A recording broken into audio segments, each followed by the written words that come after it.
Okay, calculating empirical formulas for compounds.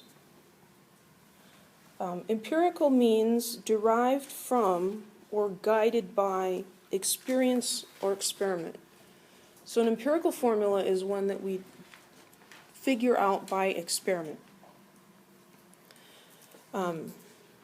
We can also calculate a formula from its mass percent composition.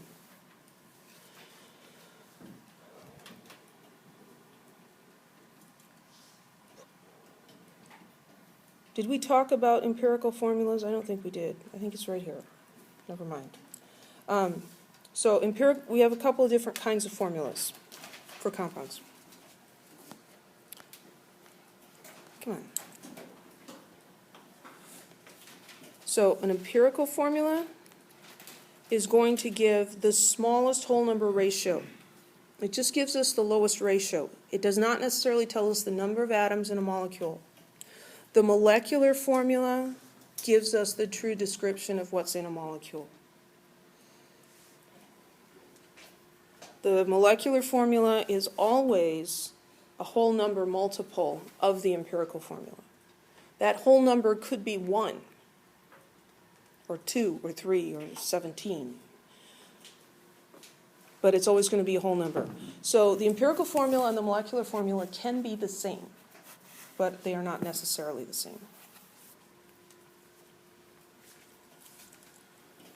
So how would we calculate an empirical formula from experimental data? Well, here's an example. If you take water and decompose it in the laboratory, which you can do just by passing electric current through it, we find that it produces 3 grams of hydrogen and 24 grams of oxygen. So that's an experiment, observations from an experiment. So this is saying we've got 24 grams of oxygen that's given off and 3 grams of hydrogen. That's the information we need to find the formula for this compound. Of course, we already know the formula for water, but sometimes it's good to do things you know the answer to.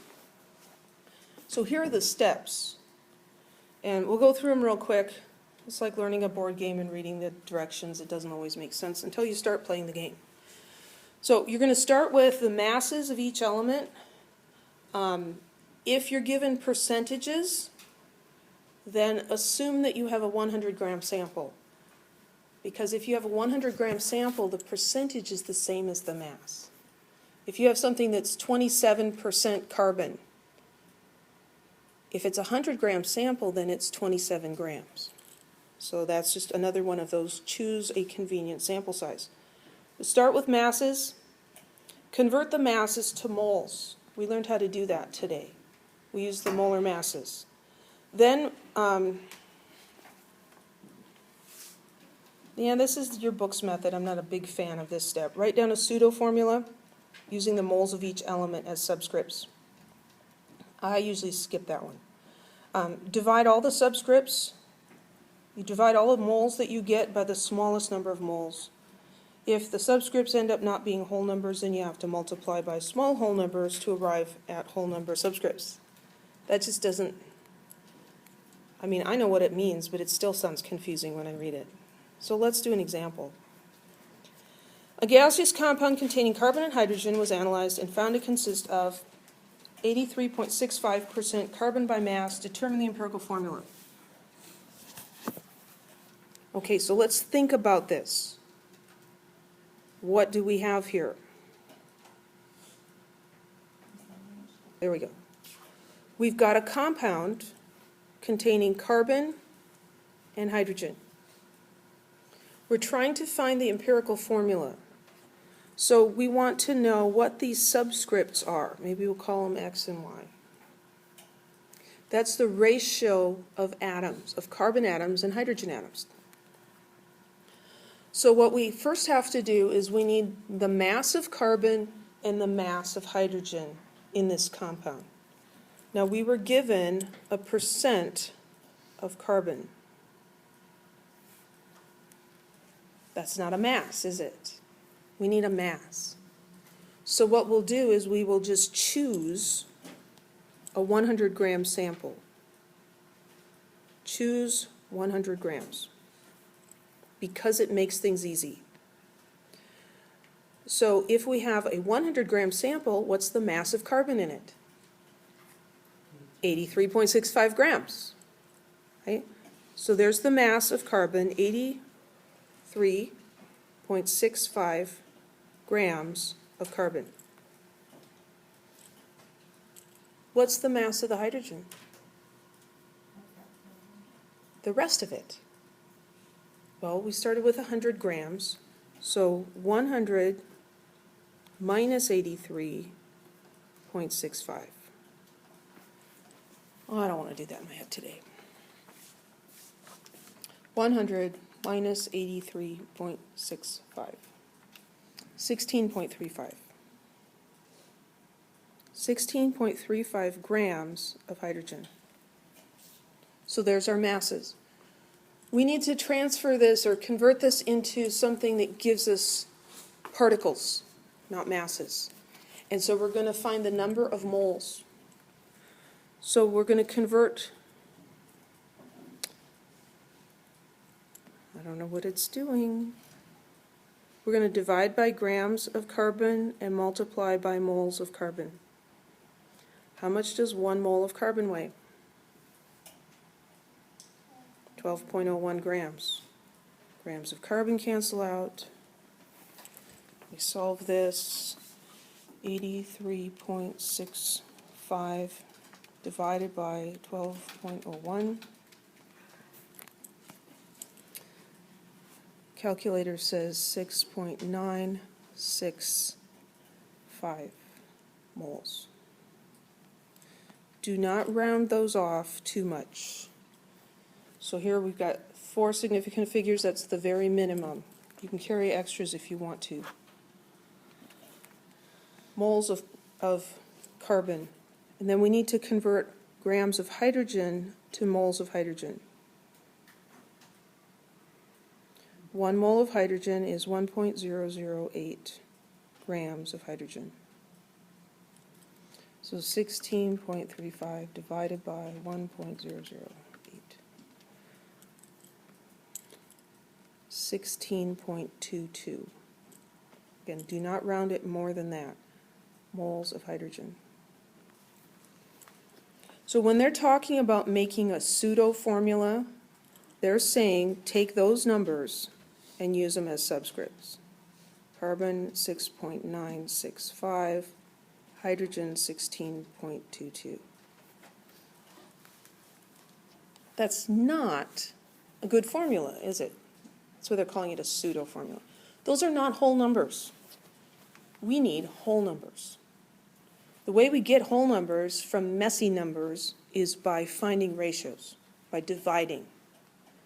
We know that the numbers for those subscripts have to be 1 or larger, right? Because otherwise, if it's less than 1, it's going to be a fraction, and we don't want that.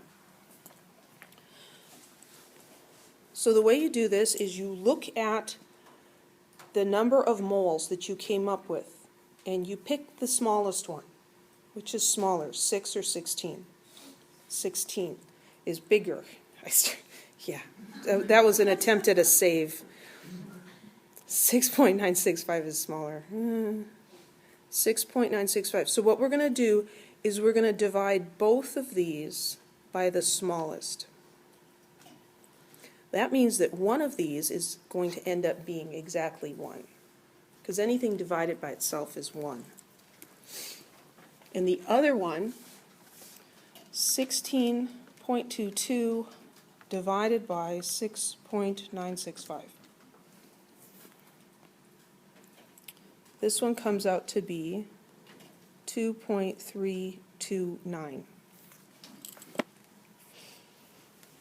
Is that a whole number? No. And we're not going to just round things off right away. So this is telling us our little formula here, let me make some space. Our little formula is getting closer Now we've got C1H 2.329, but still not great, is it?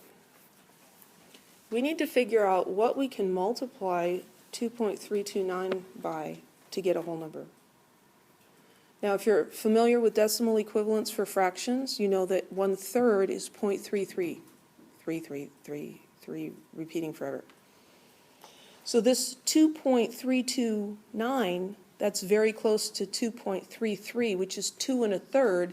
If we multiply that by 3, we're going to get a whole number. So that's great to know. If you don't like that method, you can do the trial and error method. Try 2. If that doesn't work, try 3. Next, you would try 4 and then 5. So I'm going to take that number, 2.329, and I'm going to multiply it by 2 and see what I get. I get 4.658, not a whole number. Okay, 2's not the answer. Start again. 2.329 times 3. Okay, when I multiply this by 3, I get 987. That is very close to 7, right? I can round this one off. This is experiment. The numbers don't come out perfect, okay? So if I get a number that's very close, so you might say, well, define very close. My rule of thumb is that if the difference, let's just call it delta, if the difference is less than 0.2 between whatever number you come up with and the nearest whole number, you can round it off. The difference between 6.987 and 7 is 0.013. It's less than 0.2. If I came up with 7.1, I would say go ahead and round that. If you came up with 7.21, you can't round that. This is just my ballpark kind of rule of thumb of when to round and when not to round. In homework problems, on exam problems, you will be able to get a number really close to a whole number like this one. So we got the 6.987, which we're going to round off to 7, by multiplying the amount of hydrogen by 3. So we took this times 3, and we got 7. This is a 1. We can't now say that this is CH7 because we've changed the ratio. If we multiply one of the subscripts by 3, we have to multiply the other by 3. So we have to multiply this one, it's a very strange delay here, by 3. And so what we end up with is C3H7.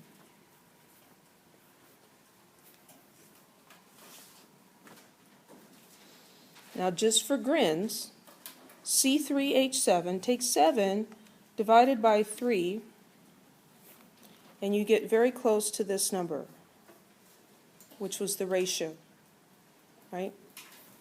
So we're figuring out what the ratio is, and we're figuring out the smallest whole numbers that give us that ratio.